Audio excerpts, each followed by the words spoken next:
We are talking today about this because this is important and a lot of people continue to forget this.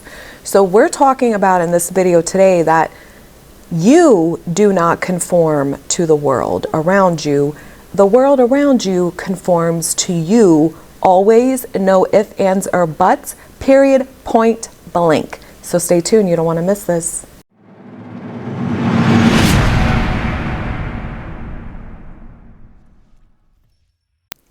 Hey guys, so I just want to give you a friendly reminder that in the next couple days, I believe on the 31st of July, this promotion to join my How to Manifest Your SP Back and Keep Them monthly coaching group, where we are all about that, as well as your self-concept. This promo with bonuses is expiring on 7/31. So if you're interested in learning more, what's included, then definitely click the link below. This $49 offer will not be in existence for quite a while. This is going to be the lowest price that I offer all the goodies that come along with joining by July 31st. So again, link is below. Make sure you check it out. You do not conform to the world around you. The world around you conforms to you. So what does that mean? That means you are the creator of your reality. That means you are the operant power of your reality. That means whatever is focusing on, thinking about, your perceptions, your beliefs, your assumptions, all of the above, your attitude, your state of being, whatever is going on within you is simply like a boomerang coming back to you. It has to be reflected back to you in all areas of your life.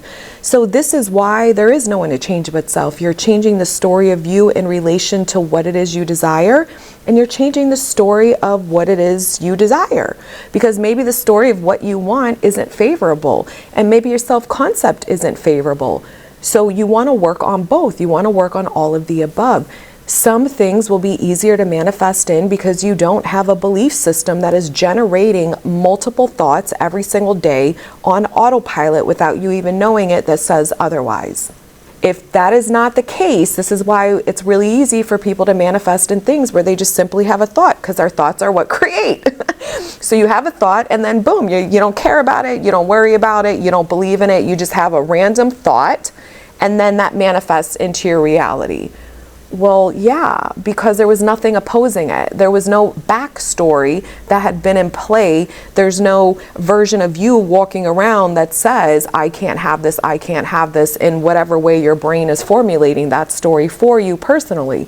So this is why you're breaking the habit of you conforming to your world, and you're training yourself to understand that the world is conforming to your mind. It is a mental game through and through. Your thoughts create your emotional feelings. So it isn't that you need the emotions to manifest, it's you need the thoughts to support the story that will eventually turn into a new belief for you, which is you reprogramming your mind, which is you hypnotizing your mind, which is you believing a new story about you. And when you do that, then the world will have to conform. The world is already conforming the minute you start changing your thinking, because like I said 100 million times, thoughts create your reality. So we really have to understand something, that when you're using your objective mind, which is your conscious mind, it's the one you're aware of, you're changing the way it is set up. You're changing the viewpoint of it. You're changing the habit of where it tends to focus on its own by itself. And you're dictating and you're commanding your subjective mind, which is your subconscious mind, to no, this is who we are. This is what we're desiring. This is our reality. And you're moving that story internally until it feels natural to you. That's what Neville means by feeling is the secret. It's about, if this were really who I am, and I was getting up and literally impersonating this because I knew this is who I am, and you were feeling it as your truth, then you would not doubt things, most likely. You might still have a little doubts creep in, but they'd be really far and few between, because you know for certain this is you, if that makes sense. So you don't know who you are in the sense, or I should say, if you struggle with self-concept in relation to what you want and you don't feel good enough, then your brain is going to keep replaying thoughts and old memories that support that foundation of your self-concept. So you're changing your inner world so that out here will catch up and start reflecting back to you the more and more you do it. You're changing your self-concept, you're changing your story of love, you're changing your story of a specific person, you're changing your story of money, you're changing your story of life and how people are showing up for you. I mean, there's a million layers to all of this stuff because we're all different, we're all programmed differently, and we're all have strong, like certain beliefs that are really embedded while others aren't, and everybody's different in what that looks like. So your job is simply to keep understanding and observing where your mind is going and training yourself to focus on actually what you want, and knowing that at someday you will experience that. And then to keep it, you want to make sure while it's in your reality, if you find yourself feeling triggered by it or find yourself scared or worried if you're going to lose it, or feeling not worthy to have it, or guilty for having it, or a million other things, then you have to keep doing what you did before to manifest it in, which is to observe and notice where your thoughts are going and train it to focus on what you want. When you're in alignment, or you get to a state of being that is the new version of you, that means your thoughts have finally produced enough emotions, and those emotions have caught up to the new mental story, and now they're in sync.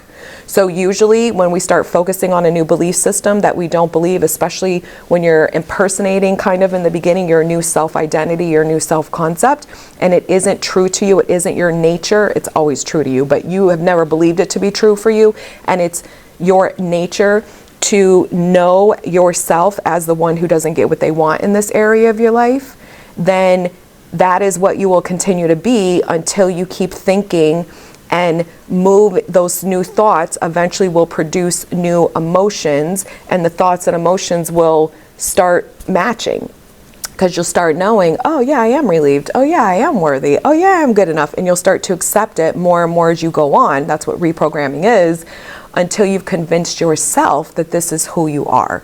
So this is all we're doing. Now, it's not pleasant all the time. It does not feel effortless all the time, because you have 70,000 thoughts that may be, or that are going on in your mind. Sorry, I'm sick, so my brain is like not moving as quick as it usually does. You have 70,000 thoughts a day that you are changing. You're learning how to consciously train your brain to focus elsewhere, and that is a skill set that will get developed more and more the more you practice it. So this is what we're doing. We're creating a new habit. You're creating a new mental habit and a new emotional habit that supports the version of you that's in the reality of their dreams, and trusting in the unseen, trusting that you can have what you want, trusting you're worthy to have what you want, and trusting because of who you now are, of course it will show the fuck up and be better than you ever even imagined. So you do not conform to the world around you, my loves. The world around you is always conforming to you, and that is it. That is why you have the power as the operant power. That's what it means to be the operant power of your reality, is you're changing your story, and you will keep doing that until you get what you want. That is what persistence is. You're not persisting to control. You're persisting until you've convinced yourself that it's factual for you, that you believe in the new version of you and the new reality more than you've believed in the old past you. That is what we're doing. And your world will conform to that story. All right, guys, I hope you found this helpful. Sorry I was a little scatterbrained. It happens when you have a cold. I'll see you soon. Bye.